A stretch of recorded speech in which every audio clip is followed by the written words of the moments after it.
안녕하세요. 부자영입니다. 지난 시간에 청약 당첨이 되고 나서 잔금 대출을 하는 과정에 대해서 설명을 드렸는데요.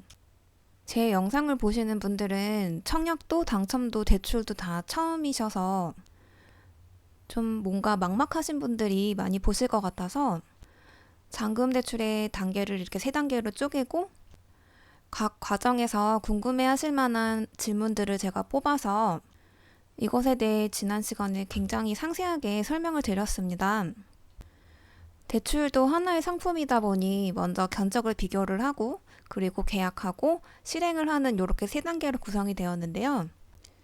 이번 영상에서는 세 번째 단계, 대출을 실행하는 단계에 대해서 이렇게 상세하게 다뤄보려고 해요. 고정 댓글에 타임라인 다 적어놨으니까 궁금한 질문부터 보시면 되겠고요. 그러면 세 번째, 대출을 실행하는 단계에 대해서 정말 상세하게 말씀드려 볼게요. 먼저 첫 번째 질문, 중도금 대출을 도대체 왜 상환하는지 요거 궁금해 하시는 분들 많으실 거예요. 분양권을 처음 이제 접하시는 분들 같은 경우에 많이 하는 오해들이 있는데요. 중도금 대출이랑 잔금 대출을 둘 다 받을 수 있는 걸로 착각하시는 분들이 많으세요. 그래서 중도금 대출을 이미 60% 받았는데 잔금 대출이 뭐 예를 들어서 LTV 50%가 나온다. 그러면 60%에 50% 하면 그럼 110% 대출 받을 수 있는 거냐? 그럼 LTV 퍼센트 의미 없는 거 아니냐? 이렇게 착각하시는 분들도 계시고요. 중도금 대출 왜 꼭 갚아야 되느냐? 중도금 대출 60% 받았으니까 그러면 10%는 계약금 냈고 나머지 30% 그것만 잔금 준비해서 내면 되는 거 아닌가요? 이렇게 또 질문하시는 분들이 많으세요. 그래서 안 갚고 그냥 잔금만 준비하면 안 되냐 이렇게 오해하시는 분들이 또 많으시고 그래서 중도금 대출과 잔금 대출은 다른 거다. 이거를 갈아타야 된다라고 말씀을 드리면 이게 왜 같은 게 아니냐. 뭐 예를 들어서 중도금 대출도 60%고 잔금 대출도 60% 나온다. 그러면 이걸 갈아타야 된다면 대출 받아서 어차피 이렇게 상환하고 갈아탈 거면 왜 귀찮게 두 번 일을 하냐 라면서 정말 이해가 안 된다라고 말씀을 하시는 분들이 생각보다 많으세요. 아마 이 영상 보시는 분들도 이런 궁금증, 의문들 한 가지쯤은 품어보셨을 것 같은데요. 그렇다면 왜 가성비가 떨어지게 왜 이렇게 쓸데없이 두 번 일을 하는가에 대한 답변을 드리면 중도금 대출이랑 잔금 대출은 대출을 받는 시점의 그 상황이 다르기 때문에 그래요. 이것을 이해하시려면 이 대출의 성격에 대해서 좀 알고 계셔야 되기 때문에 주택담보대출, 주담대를 이제 기준점으로 잡아서 아파트 분양권의 중도금 대출과 아파트 분양권의 잔금 대출을 서로 이제 비교를 해볼 거예요. 앞서 대출 시점의 상황이 다르다고 했는데요. 주택담보대출 같은 경우에는 대출을 받는 시점에 집 소유권이 있는 상태입니다. 보존 등기를 진행을 한 상태를 얘기를 하는데요.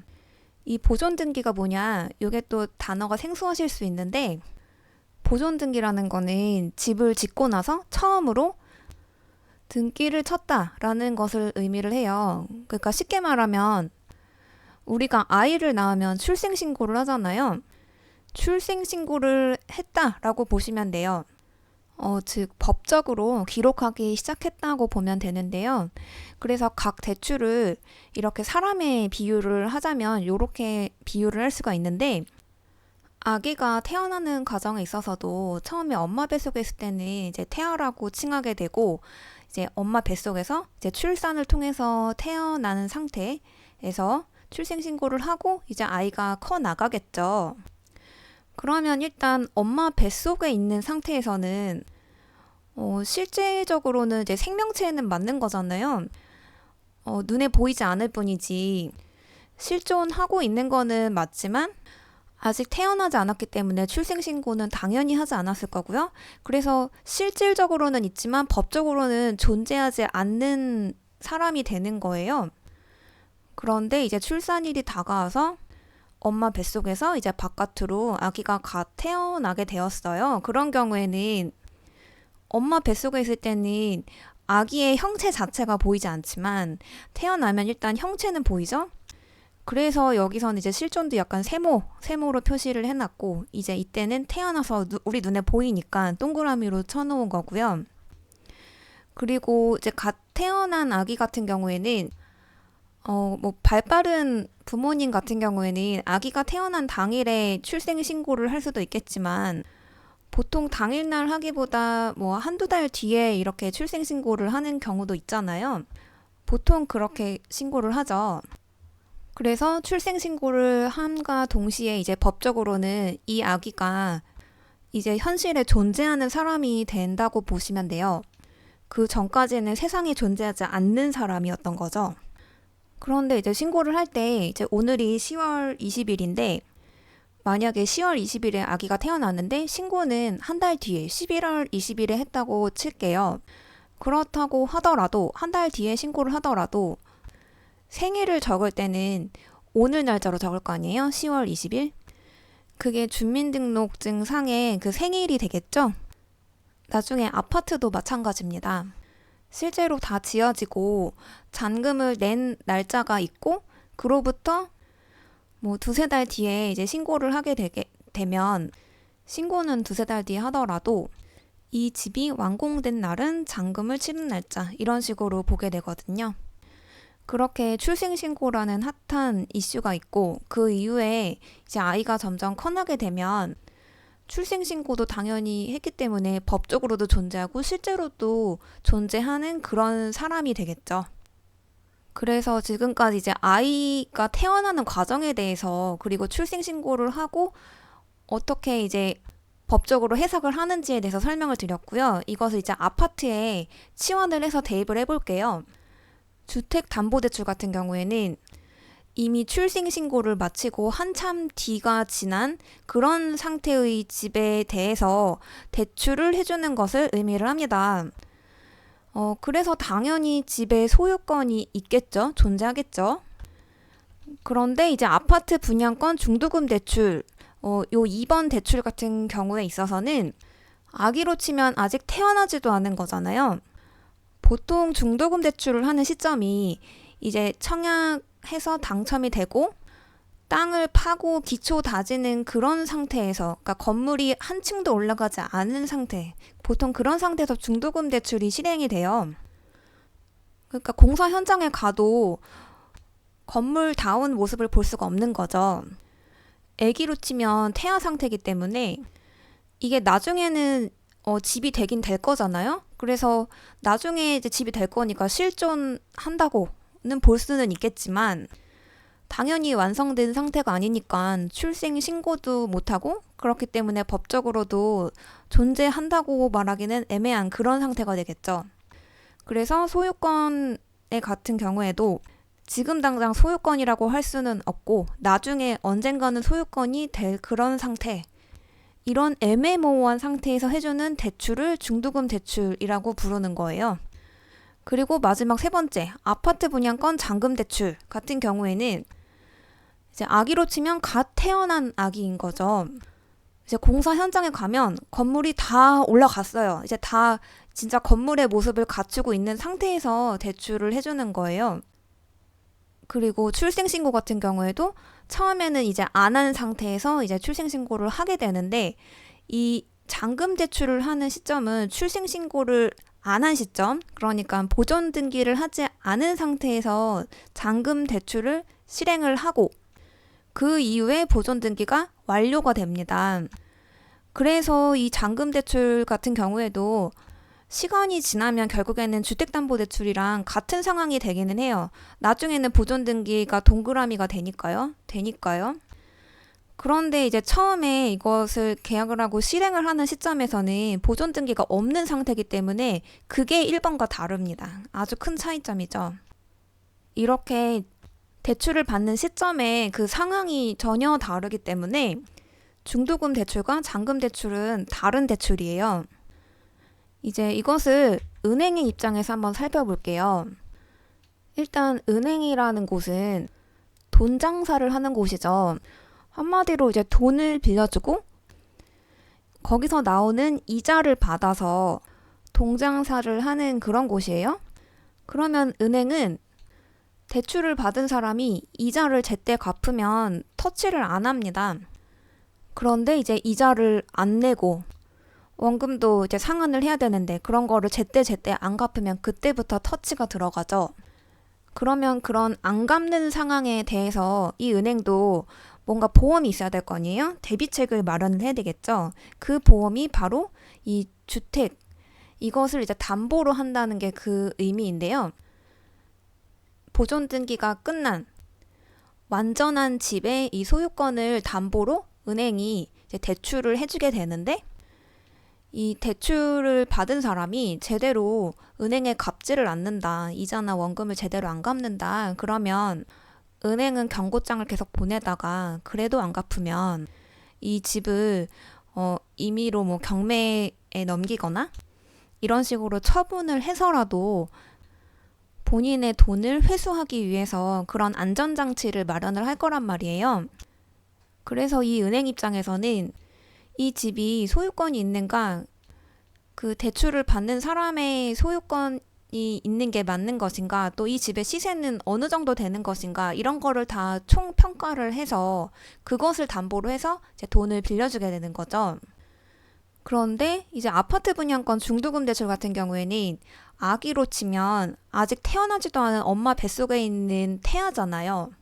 법적으로는 사실 집도 아니고 공사 현장에 가봐도 건물 같은 형태가 아니에요. 그러면 은행 입장에서는 이게 나중에 소유권이 될 거기는 한데 지금 당장은 소유권도 아니니까 법적으로 집이라고 보기도 애매하고 지금 시세도 없고 이런 애매한 상태의 소유권을 상대로 대출을 해줘야 되니까 너무너무 불안하겠죠. 그래서 그것에 대한 안전장치가 바로 이 허그입니다.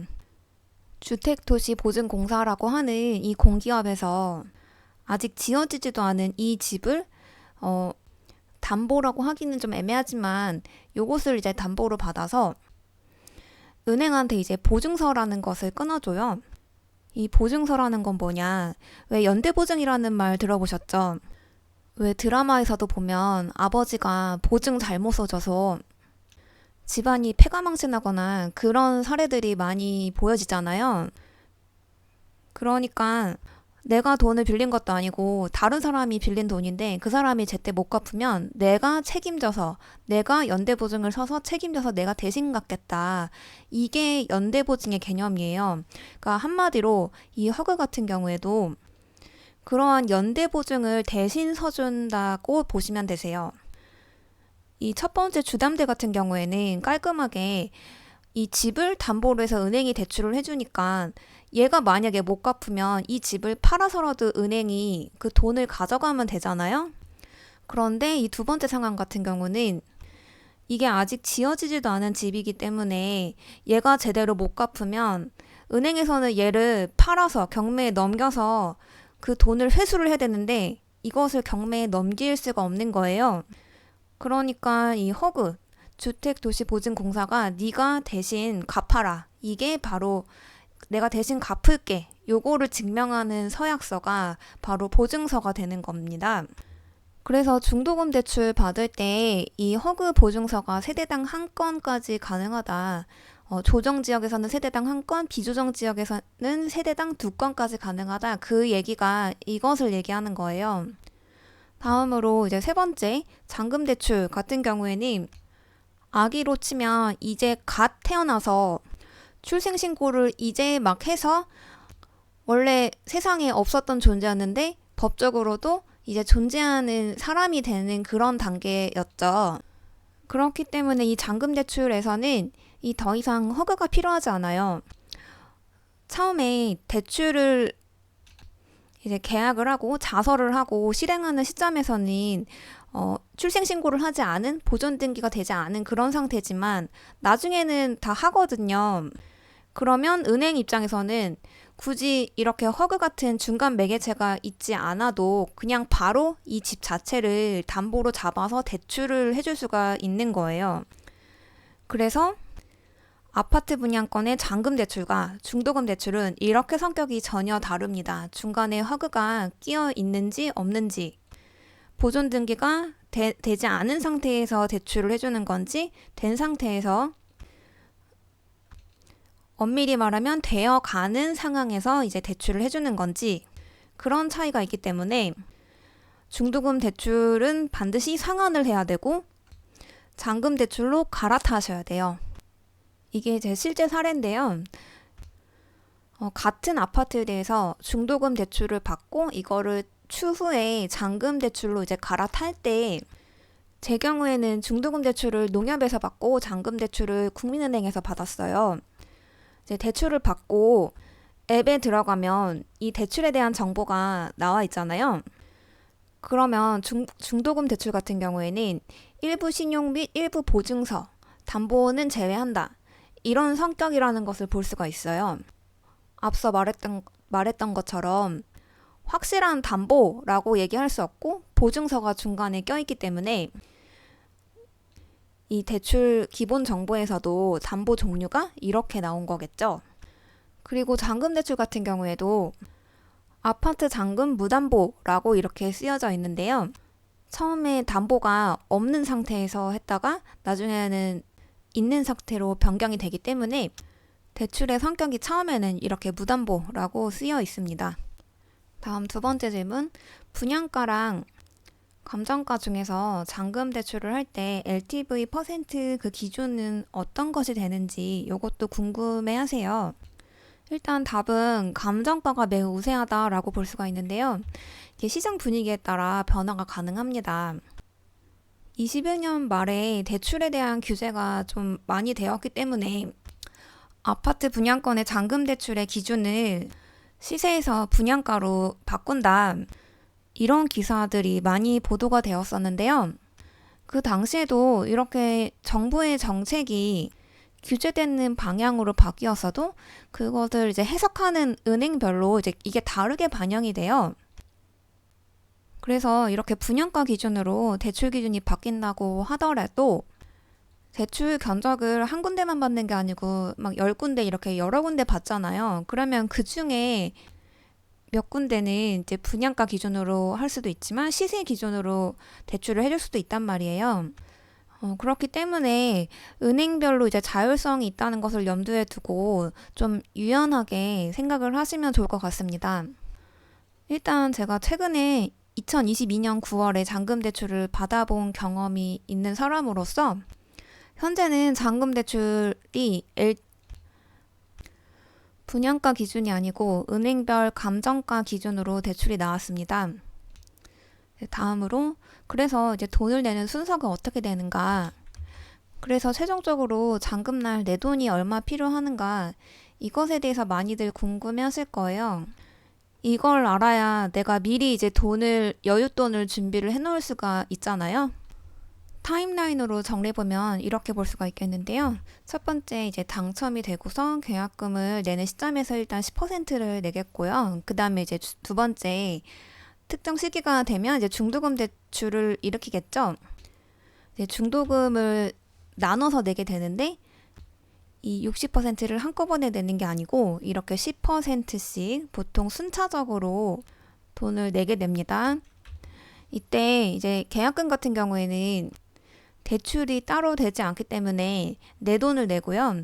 그리고 중도금도 내 돈을 낼 수도 있고 남의 돈, 대출을 일으켜서 중도금 대출을 일으킬 수도 있는데요. 대부분의 경우에 이제 중도금 대출을 일으키기 때문에 요것에 대해서만 이제 설명을 드릴게요.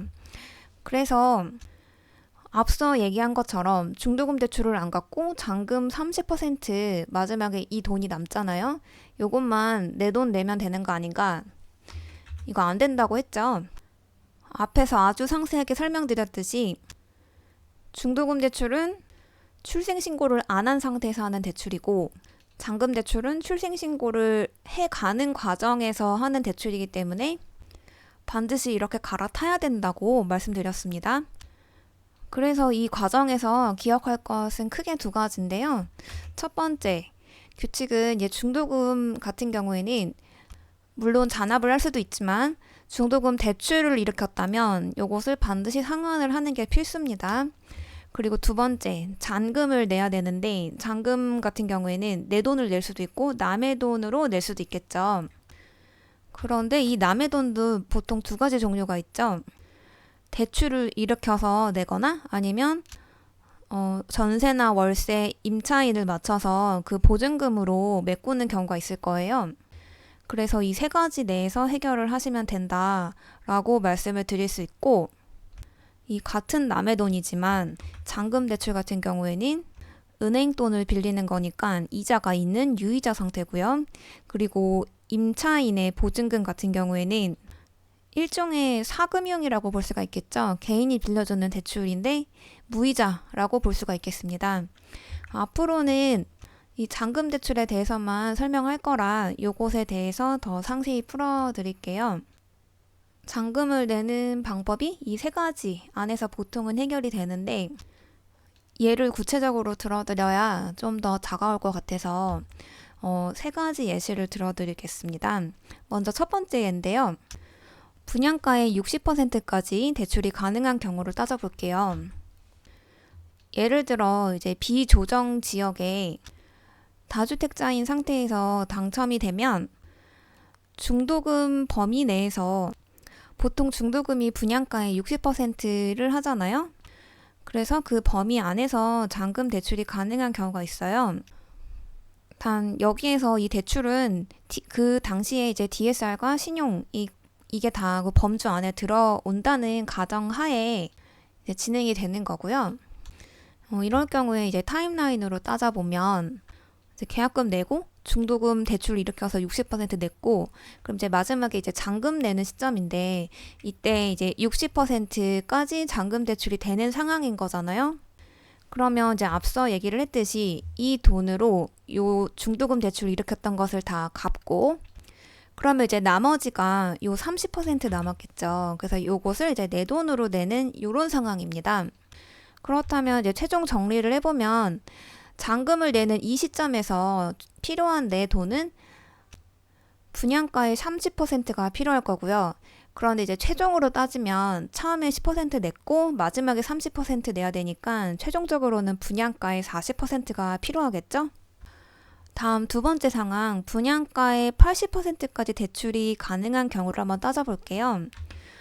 예를 들어서 조정지역에 무주택자가 당첨이 된 상황이라고 따져볼게요.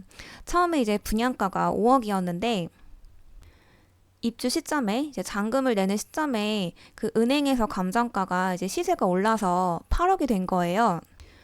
그러면 이제 기본적으로 조정지역의 무주택자 LTV는 50%이기 때문에 물론 생초나 실수요자 요건을 따지면 이 퍼센트 더 올라가겠지만 일단 기본으로 50%라는 얘기고요. 그렇다면 이 감정가 8억에 50%까지 대출이 가능한 거기 때문에 4억까지 대출이 가능하겠죠. 그래서 이제 정리를 하면 이 4억이 대출이 가능하다는 것은 감정가 8억 기준으로 50%까지 LTV 반영이 된다는 얘기고, 근데 이걸 분양가 5억 기준으로 하면 80%까지 대출이 가능하다는 얘기예요. 그래서 제목을 이렇게 80%로 잡은 거고요. 마찬가지로 타임라인을 따져보면 계약금은 처음에 내 돈 냈고, 그리고 중도금 대출을 일으켜서 중도금을 처리를 했는데 조정지역이다 보니까 50%까지 LTV 50%잖아요. 그래서 중도금 대출도 마지막 한 번은 아마 잔압을 했을 거예요. 그리고 마지막에 이제 잔금을 내는 상황, 이 상황에서 이제 분양가 5억 기준으로 4억까지 대출이 가능하기 때문에 이렇게 80%까지 잔금 대출이 가능한 상황이 되겠죠. 그러면 이 대출을 받아서 중도금 대출 받았던 것은 전부 다 상환을 해버리고, 그러면 이제 나머지는 이제 10%가 남겠죠. 요것은 이제 잔압을 합니다.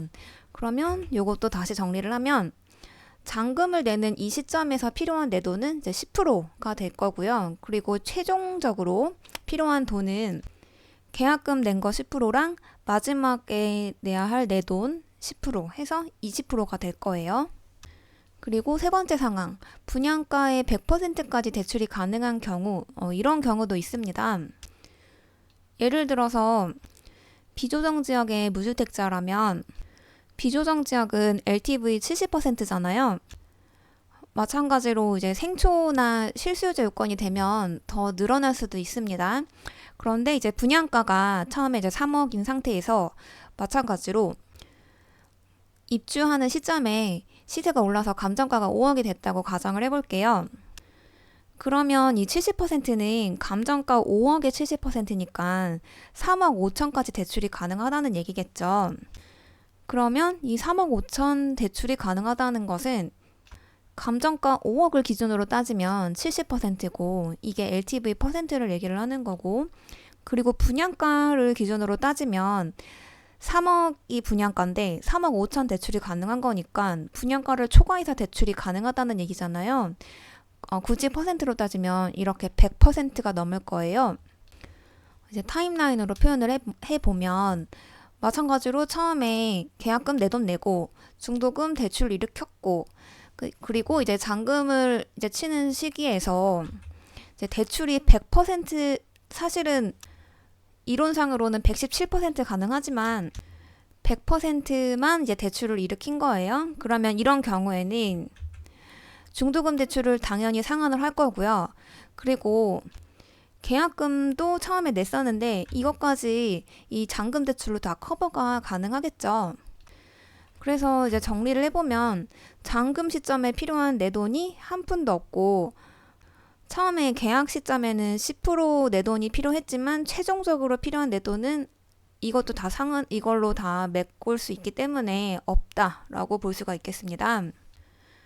그러니까 계약금 내 돈 낸 거 그것마저 다 돌려받는 셈이 되는 거예요. 이 잔금 대출의 이자만 감당할 수 있는 그런 상황이라면 내 돈을 한 푼도 들이지 않고 집을 사는 그런 셈이 되는 거겠죠. 그리고 다음 질문, 분양가를 초과해서 잔금 대출이 가능한가요? 앞서 드린 예에서 분양가가 3억인데 대출이 3억 5천까지 나오는 상황을 보여드렸어요. 퍼센트로 따지면 117%가 대출이 가능하다는 거였죠. 이게 가능하냐? 이것에 대한 답변을 드리면 가능합니다. 단 이제 은행마다 이게 달라요. 제가 최근에 이제 잔금 대출 견적을 이제 여러 군데 이제 뽑아보면서 정리를 해둔 표인데요. 이 여러 가지 은행들 중에서 신한은행 같은 경우에는 분양가 이상으로 대출이 가능하다고 답변을 받았습니다. 대부분의 은행은 사실 분양가 이상으로 대출을 잘 해주지 않는 편인데요. 이렇게 분양가 이상으로 대출이 가능한 상황도 있다라는 거를 아시면 좋을 것 같아요. 이게 모든 신한은행이 다 가능하다는 건 아니고 각자 당첨된 단지 입주자 예비 협의회가 있을 거 아니에요. 이제 거기에서 은행들을 섭외를 할 때 은행도 신한은행도 전국에 한 군데만 있는 게 아니고 지점이 굉장히 여러 군데란 말이에요. 그러면 각 입회협에서 섭외한 그 각 은행의 지점, 그 지점의 상황에 따라서 이게 가능할 수도 있고 불가능할 수도 있기 때문에 무조건 신한은행은 이렇게 가능하다라고 답변을 드릴 수는 없습니다. 각자의 그 잔금 대출 섭외된 은행들에 다 하나하나 문의를 해보셔야 더 정확하실 거예요. 이제 마지막으로 실행일 당일의 전체 업무 프로세스가 어떻게 되는가, 이것에 대해서 이제 간략히 설명을 드릴 건데요. 이제 타임라인 이제 많이 보셔서 아시겠지만 처음에 계약금 내고 중도금 대출을 일으켰고 잔금 내는 시기에 이제 잔금 대출을 일으키잖아요. 이제 여기서는 80%까지 분양가 80%까지 대출이 가능한 상황이라고 가정을 해볼게요. 그러면 최종적으로 이제 내 돈은 10%가 필요합니다. 그러면 그 다음 단계는 이 잔금 대출 받은 것으로 이제 중도금 대출을 상환을 하고요. 그리고 이 분양가의 30%를 시행사에다가 넣어야 되겠죠. 요것을 이제 다시 정리를 해보면 이렇게 4가지 단계로 볼 수가 있겠는데요. 계약금은 이미 내 돈으로 낸 거니까 이거는 생각하지 마시고, 나머지 이 중도금과 잔금 90%에 대해서 이것을 잔금 대출을 받을 경우에는 남의 돈으로 채우고 나머지가 필요하다면 그것은 내 돈으로 채워야 될 거고요. 이 상황은 다양하다고 했죠. 그러면 이렇게 90%를 채워서 이것으로 일부 60%는 중도금 대출 상환을 하고 나머지는 이제 시행사에 잔금을 넣는 이런 상황이 됩니다. 순서도 1번, 2번을 먼저 진행을 하고요. 그리고 나중에 3번, 4번을 거의 동시에 이렇게 진행을 하게 됩니다. 지금까지 3단계 대출 실행의 단계의 6가지 질문에 대해서 답변을 상세하게 드렸는데요. 그래서 이 과정이 실질적으로 어떻게 진행이 되는지 궁금하실 분들이 있을 거예요.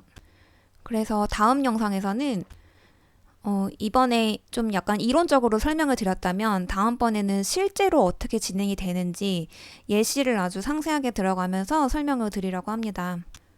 지금까지 긴 영상 봐주셔서 감사하고요. 도움이 되었다면 좋아요, 구독, 댓글, 알림 설정 부탁드릴게요. 감사합니다.